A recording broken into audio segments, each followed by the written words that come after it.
নমস্কার।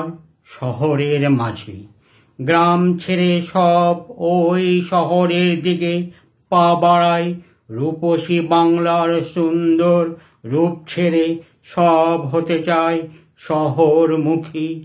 গ্রামের ওই সবুজ মাঠ, নদী, পুকুর, দিঘি এসব তো শহরে থাকে না।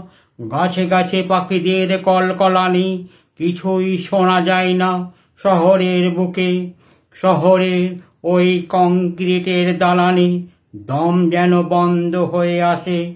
তবু রূপসী গ্রাম বাংলা ছেড়ে সব শহরমুখী হয়। নীল খোলা আকাশের নিচে খোলামেলা পরিবেশ শহরে তো নাই। বর্ষাকালে বর্ষার জলে থই থই, ঝিঝি পোকার ব্যাঙেদের ডাক। কোথায় গেলে পাবে কেহ এত